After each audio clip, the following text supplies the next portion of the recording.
All right, I am pumped to be joined as we are every single week by the Hall of Famer John Smoltz. John, it is World Series week. It's here. We have Yankees, Dodgers. What a matchup we got. How pumped are you? You're probably traveling soon. Are you ready for this? Yeah, other than the short flights back and forth, this is a dream of a playoffs that people for years have been wanting to see the two mega stars and the two mega teams, right? And I think Yeah.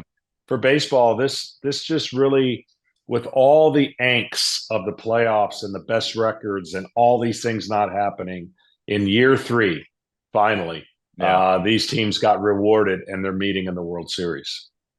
I want to start with the Dodgers. I know when you say the Dodgers had it up against them this year and they persevered. That sounds insane with them having one of the highest payrolls you'll see. But with all of the injuries, I mean, I feel it's important to listen just 'cause it's not the main stars either. It's everybody. Mookie, Kershaw, Tyler Glasnow, Yamamoto, Bueller, Gratterall, Grove, Gonsolin, Joe Kelly, Dustin May, Max Muncy, Sheehan, Trinan, Bobby Miller, Anthony Banda now. It has been insane. So, with all of the injuries, John, did you expect the Dodgers, though full of superstars, to get here this year? No. And a reason I say that is their most dangerous series was the first one, and Hmm. it was going radically wrong. And they were up against it in a bullpen game that you kind of hope everything were to go right, and everything did, and they haven't looked back since. They played a stingy New York Mets team that was beat up, that was doing everything they could to make life miserable for every team they played, and ultimately did until the end. So, no, the answer simply is that's why I give them all the credit in the world to Dave Roberts, because Yep. it's never going to be coach of the year. It's never going to feel sorry for that team. All those things you mentioned, nobody's going to shed a tear, right? Got the biggest payroll, got the stars, got a lineup and a roster. But when a year and the years of the last couple of the years of injuries, this was massive. And it really gives them credit to fight it off. And they, not to mention, by the way, they have the most pressure in the world on them. Yeah. People kind of shoo that off like, oh, what's the big deal? I lived it. It's miserable. You say it's not as a player, you deflect it. In But terms of when you what? The pressure Oh, aspect? absolutely. Yeah. Because what you do has no gain and has all risk and has all Yeah. like, well, there you go again. You didn't win. When we were in 1995 facing the Cleveland Indians, which, by the way, was one of the greatest offensive team, that pressure was so big to go 0 and 3, right? And basically be the letdown of baseball. Yeah. We won it, and it helped. The same scenario has set up really for both teams, but more on the Dodgers than the Yankees. I would say they have major pressure, but now that they both got there, the pressure goes a little bit less to each team if they don't win, and somebody's going to have a huge monkey off their back when they win a championship based on expectations. Absolutely. And to your point with the pressure, I think both of these managers, Aaron Boone, Dave Roberts, have equally gotten a ton of flack thrown at them over the last couple of years for not getting there, especially Aaron Boone, with it being 15 years since the Yankees have gotten there. And I do think the question you kind of say going into the playoffs, if they don't at least get to the World Series, there's going to be conversations. So to your point, they have each gotten to the World Series. So that Yeah. pressure of like, could they be fired is kind of off the table. And now you just go head to head. And John, now we get Yankees, Dodgers World Series, first time since 1981. It's the one seed versus the one seed. Seemingly a pretty even matchup on paper. So I'll ask you this about each team separately. We'll start with the Dodgers. The Dodgers beat the New York Yankees if what happens? If they continue to be heroic with runners in scoring position offensively, and in the games that Dave Roberts has to put the throttle down, they win in a short series. If this goes long, that means their starters weren't effective enough and their bullpen has had to be, um, I look at it as two plans. The execution for high leverage to win, they're going to use every resource in the bullpen. If it doesn't look that way, they're going to divert and maybe do what you saw in those two games against the Mets. But to me, They win because their starters give them at least four or five. I know that sounds ridiculous. I know it sounds to the purists like you got to be kidding me, but it is what it is. And they've got to get to the fourth inning because that has been the remedy for success. Yeah. Because I think what's going to happen in this series, I don't think we're going to see blowouts. I just don't.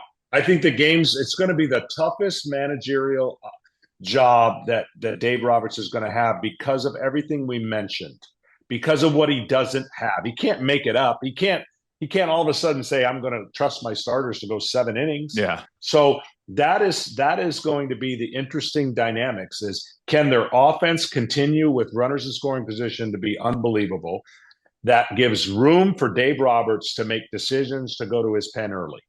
I do feel like from with the last series in the NLCS, whether they won or lost the game, it was big for the Dodgers to be able to either blow out the Mets or get blown out in games because then a lot of times the blowout to them would happen and then they have to turn to a bullpen game. Well, you didn't have to use your high leverage guys. You were able to go to some lower leverage guys, get innings out of them. They did end up creeping back into that one game in New York, but they're probably going to have to go to two bullpen games and having the benefit of that blowout in the NLCS, allowing them to really unleash pitchers however they wanted in the bullpen game, I felt was huge for them. And to your point, probably not going to get those blowouts in either Mm-hmm. direction throughout this series. Yeah, that's why I think it's going to be really, really tough because at some point, one of these teams is going to lose a game that they were leading and Mm-hmm. use all their leverage guys.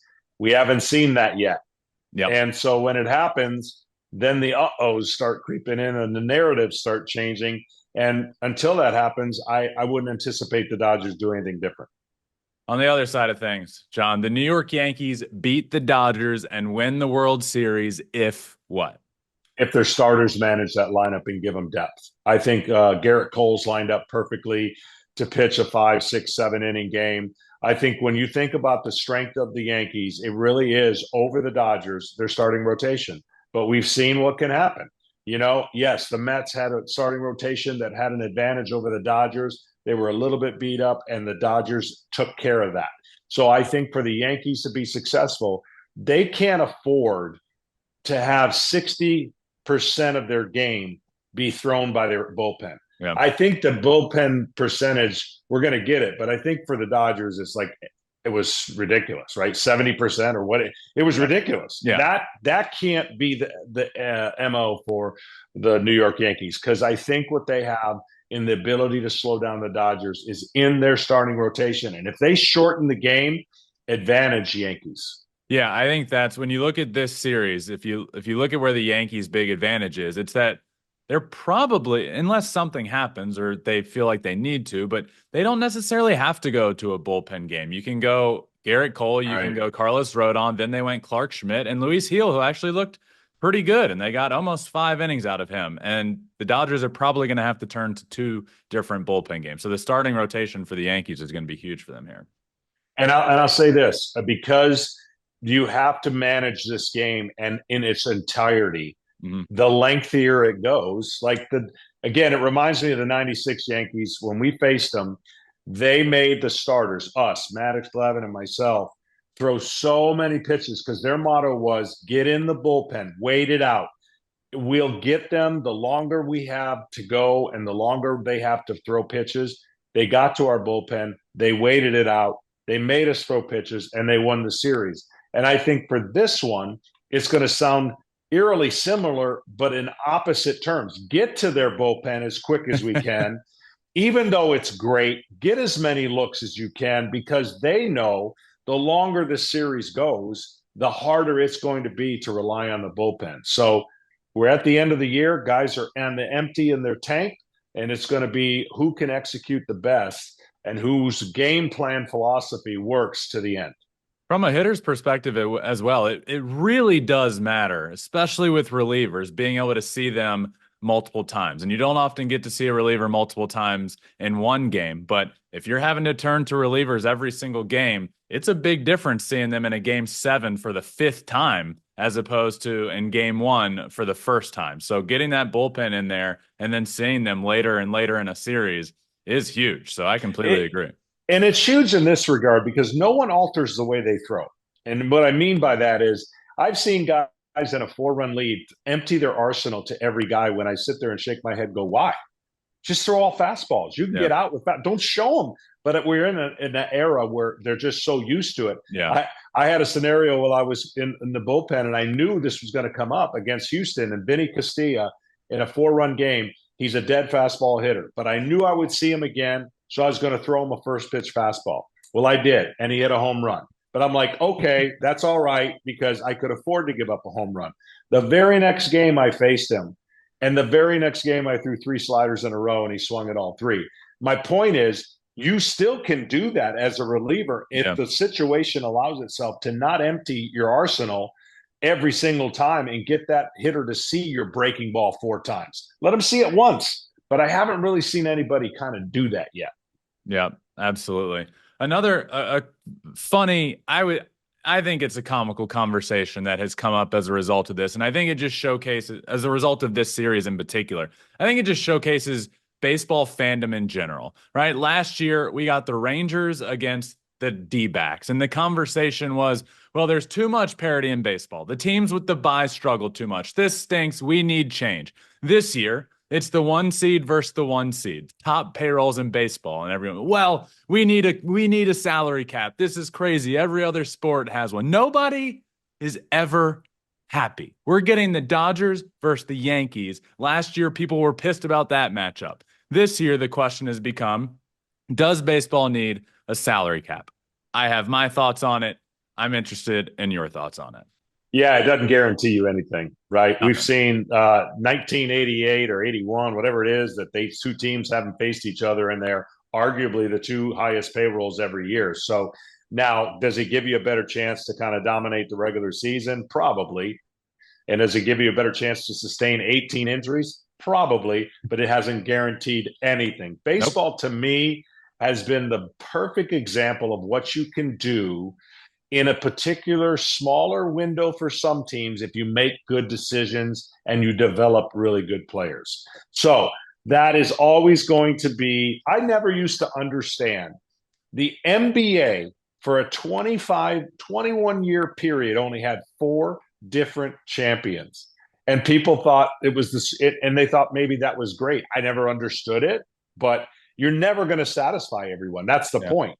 And so now that we get the markets that is covering the entire country and is showcasing the 2 greatest players, I don't see how Hmm. that's not good for baseball. Now, talk to me in 10 years. If 8 of the next 10 years these 2 teams are playing in the World Series, Yeah. we might have a different discussion, But but I don't even think that's going to happen. there's no track record of that happening in Right. baseball. I think it can get you a seat at the table. It can keep your window open longer, maybe than some other teams. But there is no proof that spending the most wins you championships. And in every other sport with a salary cap, like you mentioned, the NBA, NFL right now with the Chiefs, consecutive winners, and probably they're undefeated at this point. Yeah. Baseball is the sport with the most parity, and you get into the playoffs, anything can happen. And finally, for the first time in a long time, we have the 1 seed versus the 1 seed, and the conversation's complete opposite of last year. You can't make everybody happy, John. No, believe me.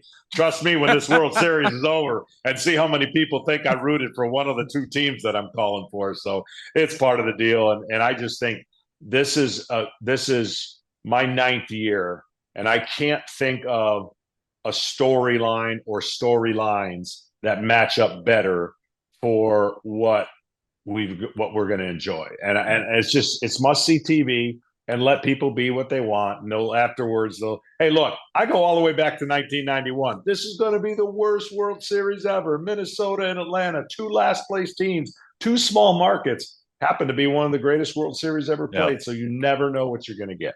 I just can't wait for the end of this World Series, and people are saying John Smoltz hates the Dodgers and the Yankees. It's going to be crazy.